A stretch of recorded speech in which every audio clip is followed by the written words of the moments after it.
Okay, Roger once again, Mudfossil University, with a rare opportunity presented itself. As I was sitting here watching the Science Channel, they started to talk about these mysterious giant stone balls, which I have fully investigated. I ran and grabbed my camera and started to videotape. And I am a little bit shaky because I did not have my tripod at hand. I was just responding to the moment, and lo and behold, Scott Walter was on there as well, who I had a deal with a while back about the human head that I've been showing. That was CAT scanned and completely analyzed and is real, and he discounted that. So I can kill two birds with one stone, and nothing is meant to hurt anybody. It may sound that way, but it's not. It's not intended that way whatsoever.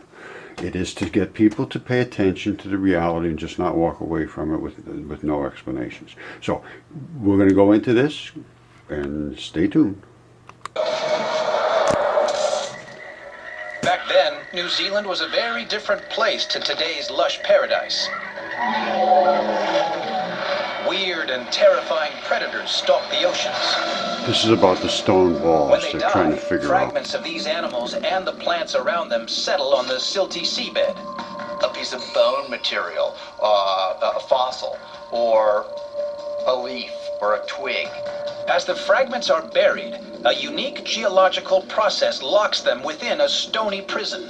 Over time, what happens is groundwater moves through the rock and carries solutions that will harden around the fossil, and they will actually grow, similar to how a pearl forms inside of a clamshell. Only these are much larger. Geologists call these fossilized spheres concretions.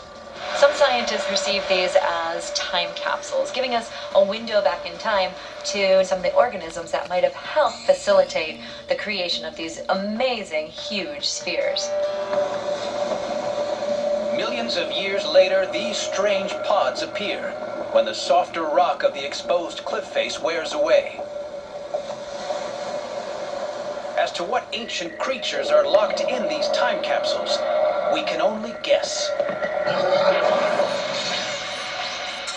Coming up, Everything they said was giant only a fingerprint guess. in the middle of the Okay, Roger once again, Mudfossil University, the last and only home of truth on the planet Earth.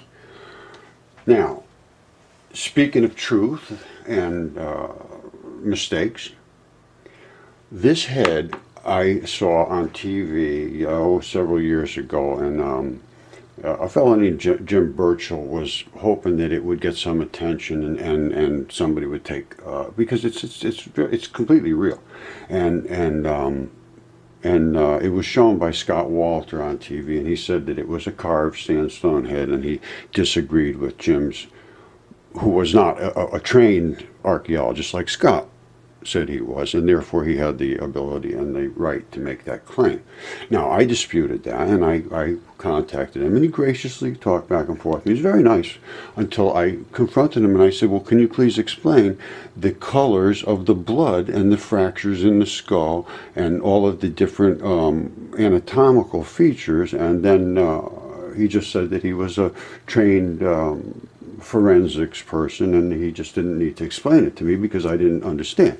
So, and then we sort of parted ways. Now, that mortally wounded me, actually, and because we ended up taking this down to University of Texas in Austin to have it CAT scanned, and they were not nice at all and refused to answer any questions whatsoever after they did the CAT scan. Absolutely refused to even talk to me. So it became an extremely nasty situation that involved officials and everything. But anyway, and I ended up losing contact with Jim. I think there's a kind of, he thought I was kind of, maybe I was a problem. That was me was the problem. Well, anyway, it's all been proven now. Everything's proven. So at this point, I saw Scott on the Science Channel, and he was talking about the stone balls and the concrete. He called them concretions, and that is not true either. So let me go into that now. Now, I don't have any hostility because everybody makes a mistake, but it really has got me in a very bad position for years now. And people are starting to take a look, but anybody that has an expert opinion, like Jim and like all the other Scott, I'm sorry, but all the other people that are making their living and have made claims will not turn themselves around. They're just too proud or something to turn around. It's just not right. So I'm pointing this out. I don't mean to hurt anybody's feelings or anything. It's just got to be straightened out. All right, the best way for you to see my stuff is to go up to Mudfossil University on YouTube. It's free. There's hundreds of videos up there. I've done all the research. I'm into transition metals and all. I'm very, very, very deep into this. Now, this particular one here is called Soft Organic Tissue Turns to Stone in Mud. This is what it is. They're mud fossils. Now, you see that? That's a tendon enthesis point. These are enthesis points, these little balls, and that's the balls he's finding and calling them concretions. There's nothing to do with concretions. That is a biological tendon enthesis, which is the ball that implants into the bone and into the tissue. The earth is made out of enormous creatures. Nobody expected this. I'm not pointing fingers at anybody. I just want it to be now acknowledged. That's the stone balls. They're making up all these silly stories for trying to not, because they're afraid to say this. They're afraid to say this. I know a lot of them know this, and they won't talk about it because they've had all these stories made up, and now they're going to feel foolish or embarrassed. Or I don't know what they think, but it's not right. So anyway, I'm going to show you the evidence I have to prove these stone balls are enthesis points. All right, they may sound like there's something important. These stone balls, they're all over the world. And these are what they do. They're not concretions. They grow inside your body like that, and then there's a stalk that comes out of them. Here's another one here. Oh, there's some more coming in here. They're everywhere. And these are stone balls in here, too. They're gigantic, and I mean gigantic, gigantic, gigantic. They're everywhere. Because the whole earth was covered with giants. And sometimes they will take on the minerals that are within the particular solvents that are in that area. And they're not buried deep. And here's what's in the center of them. There's sand in the center of them. It's silicon dioxide. Inside, this here, I believe, is chert or a flint. You have that circular core that houses I believe it's silicon dioxide. Then you have the chert that goes around it. That anchors into your body. All right, so now let's just keep going. I mean, like I said, this is not something that's, and they're huge, and they're on those stalks because the stalk is what anchors them into your body. And inside of them is this yellow stuff. And I'm going to show you what the Chinese used to cut these flat across, and that circular ring in the center. And then they had this yellow. They polish them up and carve into them. Very, very nice. This is what you see. That's a house there on the top. They're everywhere. This is how they split. And here's a giant one. They think it's an eye of a dragon or something. Now this is what's inside of them. There's this matrix, and they call that, some people saying, oh, that's some kind of road work or some kind of grid work. No, that is how, and I can show you I have all the chemistry, the biology, the anatomy, everything about it. So it's no guesses here. And that is the structure that holds that. Remember I said it was chert or flint? That's what holds it in. Now, I don't know if that's true or not. It has to be filled, and that's what happens when they are in certain conditions where the chert or the flint becomes eroded out of there because of acid or salts. And the structural matrix of that thing stays. And then this is one that was preserved in a different condition. And they're all over. See, gigantic, gigantic, gigantic. You see that? Now, well, those are stone balls too, and they broke open. Now, see, remember I was talking about the Chinese plates? That's coming out of one of those tendon balls. Here they are all over the place, and they think they're just some concretions, as Scott Walter said, and they're not. And here they are again, concretions, not concretions. There's a stone ball. And whenever you see the white and the real powdery clay, that's skin. All right, and here they cut these slabs. They're cutting slabs here. That's Stonehenge. It's a foot. It's a literal foot. It's Stonehenge. Stonehenge is made of giants. It's a fact. All right, and there's old quarry. And that's a stone ball right there, too. You see that? That's a stone ball. Now, the stuff that's falling out of there, I believe, is sand. And if you could see, I'm showing them quick so I can scroll through this. But there's stone balls running all the way down there, the gigantic ones. That was a quarry they did something. So this is, I'm not guessing here. This is serious. And this is what the earth was made of, was giant creatures. Every story in history was written that said that.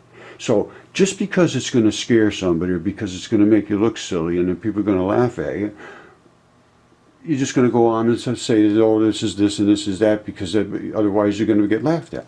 No, I don't do that. I never have, I never will. So I think people have to turn their head around and say, okay, I made a mistake.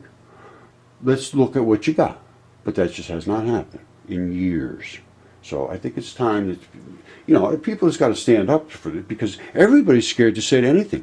You say this to your wife or your husband, they treat you like a fool for the rest of your life. Because they're scared. It's just about being scared and embarrassed. Time to stop. All right, there's the tendon balls. Every single joint in your body, every single attachment, every single ligament has a whole bunch of these. And I show these in my mud fossils here. I got one somewhere that shows a whole bunch of those little emphasis points. I don't know, it's not. Oh, here it is, right here. All right, hold on. This is what you're looking at. And they're inside of mud fossils, they're right here. There's these little tiny holes, you see them? That's that's a ligament attachment. That holds bone to bone. And you see the little tiny holes there? Those are what those balls are anchored into. And this, by the way, is, that's a bone. And that's what happens in mud fossils. They don't have bone. That's why, oh, it's not a bone, it's a bone. They just don't understand. They're afraid to look. They still go look in the dust where there is nothing but scraps. All the stuff I have is certified. It's DNA tested, CAT scanned. There's no question of things like that. So these are the tendon balls that they are seeing. All right, that's where they anchor. Now, that snaps right off of there, and you hardly see anything at all. There's some of them are just absolutely round. Now, some of them you see that little fracture, like the one that was showed. It had a pack of cigarettes sitting on it before. That's what happens, and they go in layers. That's true, and these are the source of trovants too. They're the same things in trovants. Trovants are either a product of the area that they're in, Romania and Bulgaria. I think they have them over there in that area, Romania, I think primarily. And I think it's got something to do with I know it has something to do with the chemistry, and it has something to do with either how they were in the solvents of the area, or in the air, or the actual soils. But something is either heavy in the salts or heavy in the acid, and it is doing what we call oxidation, rust, ferrous oxide. It's in iron things. It's a scale, and it grows 10 times the displaced amount. So when you see scale on a rusted pipe, iron pipe, it took up 10 times more space than it had originally. That's why they say the trovants are growing. Anyway, that's this. Now, hold on. All right, and these are the tendon hex fibrils. You see that? They say, oh, there's these, and Giant's Causeway is that. Right there. You look at them, they're hex fibrils. They are coated with what's called fascia. It's really a synovial sheath of bloody, slippery, I forget what they call it, lysine-rich proteins, I think it's called. Yeah, lysine-rich proteins. It's a gooey, slimy stuff so that all these fibers can slide back and forth. Because these are calcium CaCO3 right now. They are nothing more than limestone inside of you, but they are configured in such a way that they are flexible, as long as they stay wet. And as long as they stay wet and they stay in these little flexible fiber sheets, they call them, synovial sheaths. Everything in your body is separated from everything else. I don't know if you know that or not, but nothing in your body would move freely if it was not separated, and everything would gush into everything else. So anyway, this is the things that Devil's Tower, all of the feet you see around the world, Giant's Causeway, that is what it is. These are tendons. It turns into CaCO3, porphyritic limestone, not marine limestone.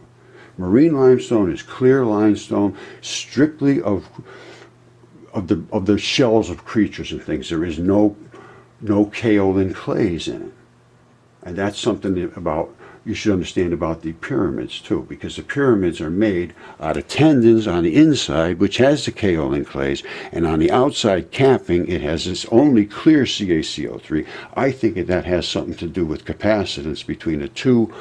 CaCO3 with kaolin has a different chemistry than CO3 with no kaolin.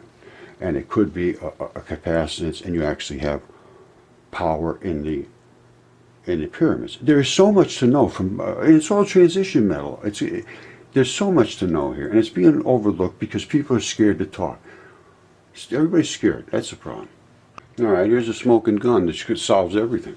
You see that? That's the balls that he's talking about. Scott Walter said that's a concretion. It is not. It's pulled from this layer here, which either is bone or it is flesh.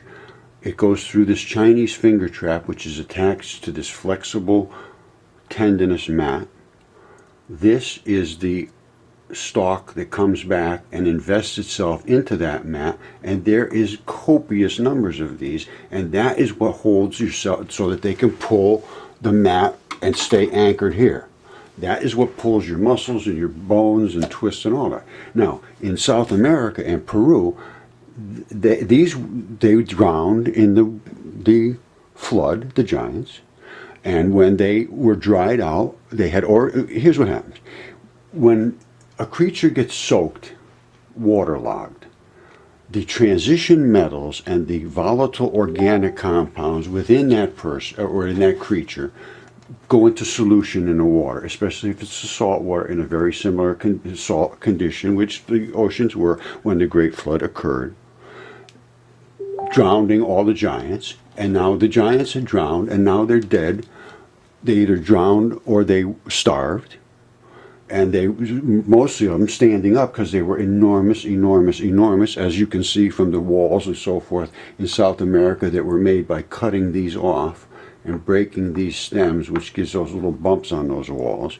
And all this was done while these were wet and drying out after the flood, and there was advanced creatures here doing this mining, and I can show that as well. So here's your tendon balls, here's your mats of tendon, which are used for the walls, and there's also another tendon that they used extensively, which was the Achilles. Okay, I'll show you this in a second, but this is the stuff of the Achilles tendon that they used here. Now, if you could see right there, that's really where the abrupt transition is. They call them abrupt transitions. Here's what happens. When you go from this tendon, you change from a material that is structurally really gnarly, nasty material. It's like spiky and everything.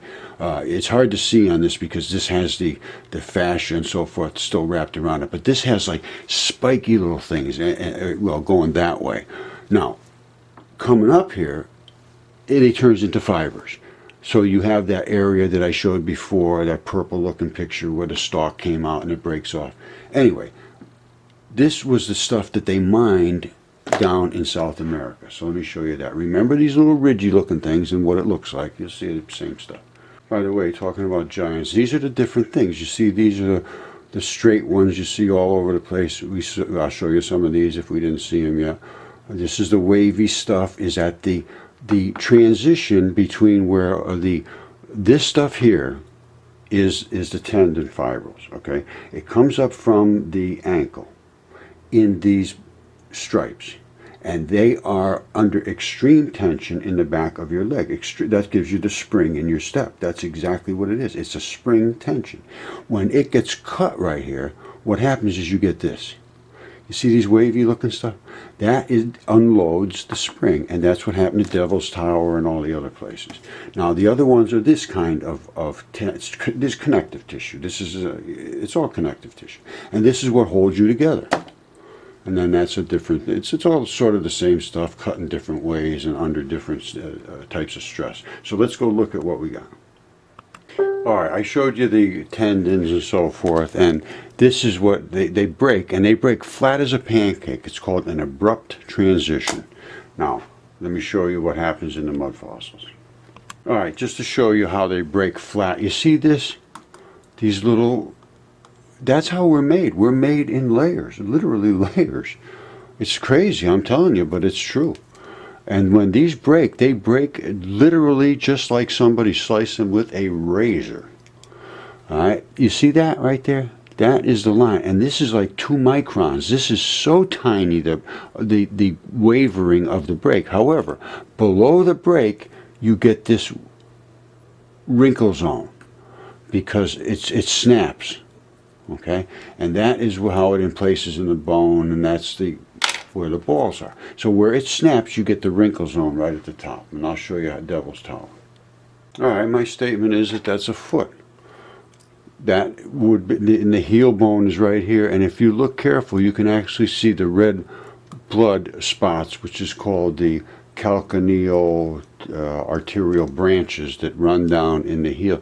You see there'll be reddish little places here and there. The kaolin clays are still, they run off, they erode off of there, and then you end up with this limestone, but you'll see them here and there. That is the wrinkle zone at the top. What can I say? This wraps around the tibia. That's what it does. And this one right here in the back is what they call a calcaneal tendon, and that runs up, and that is a spring in your step. Forward is this way, and that would have been, and this is the heel bones. They come out to the back. And you see the way this is splayed here and there. That's just that didn't. Well, people say, "Oh, that's a tree." No, it's not a tree. Absolutely not a tree. This is the wrinkle zone. I showed this in the tendons, or I will show it. So anyway, that's what that is. Okay, I usually say there's a smoking gun. This gun has combusted. These are tire tracks, and you see this? See that? These little squishy looking lines? That's like tank treads. They knew what they were going to do down here. They knew that this thing was going to sink into this flesh, this organic, dead giant's tendinous material, and it sunk in there and was able to drive through because they knew, and they engineered this to do this job, and it had a device over here that sliced off chunks of tissue to make walls. Just so you know, that wasn't the only place they were cutting tendons. This is the same kind of vehicle. That is tendon. This is what's called the abrupt transition. It goes between red and the white stripy looking stuff, because once you hit this, it starts to get mineralized, and then it ends up turning into red muscle. All right, I showed you the tendon ball sticking way out on these straps. It's what it is. That was where that mat would have been. There's more of these balls. They're all over the place. You see them? That's how they come. I didn't make this up. These are giants that were in the earth. Enoch said it. That was the history that we've always laughed at, and now it's true. All right, I remember I told you to pay attention to the Achilles tendon. There it is right there. And you see the little reddish looking stuff here and there? Very little slippery little red here and there. That was from the synovial sheaths. That thing came up here. They cut these slabs. They would come up and they would either cut in and then down, or cut down and then over, whatever. They would take these blocks and build those walls down there. That's what it is. Those walls down there are built from what they did here. It's pretty obvious. Now, these are giants. What can I say? That's what it is. So let's start looking at our real history, because not only does this impact, it's cute and funny and, interesting and all that. Yeah, that's true. It is. It's very interesting. However, there is probably a little more to it than that. In my life there is. So you take it for what it's worth. But I think this, I'm looking deep now into the texts and the scriptures and what was said. And what was said all appears to be, as far as I can tell, very, very, very accurate. Here you go again. There wasn't the only high-tech vehicles they had. See that? That is a tire track. Bloop, bloop, bloop, bloop, pulling right up here. It's going over there when it was wet. So they were here immediately following the flood. There's a synovial sheath that I talk about that has the red slurpy stuff. That's it's just a nice slidey stuff. So this thing is always moving inside of a creature when they're alive. As soon as they dried, well, here's what happened. Like I said, they waterlogged. Now they're standing. Most of them were standing when they died because they were trying to stay alive. and then their feet got stuck in the mud. Usually one foot is above the surface and the other one was probably pushing down hard to pull them out. I don't know. But usually it's one foot, and then sometimes you see two. Anyway, and they're gigantic, gigantic, gigantic. Gigantic. That is what it was written, and Velikovsky did all this research. They laughed at him, destroyed him, and probably don't ever heard his name. He was an absolute truthful researcher. All this stuff happened not long ago. There's a dragon in the desert that's barely decayed. I don't know what else to say. If you don't see this stuff, I can't help you.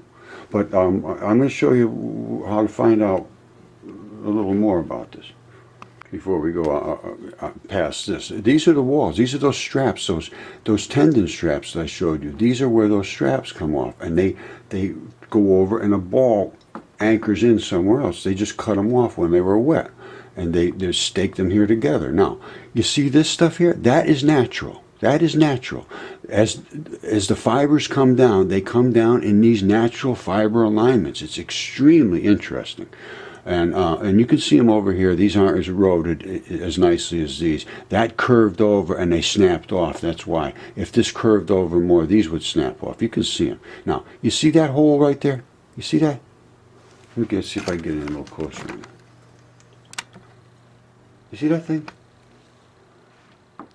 That's organic inside there. You can see that was where that strap ran over, and the ball would have been down there. That's the way it worked. And they took advantage of all this construction material because it was just a bunch of dead meat laying around. They cut it up and made things out of it. I would have done the same thing. Okay, I guess I'm going to have to leave it at that. This is Mudfossil University. I'm the voice of Mudfossil University. Whatever happens, if I say it, it comes from Mudfossil University. If it's not from my lips, it is not something that Mudfossil University endorses.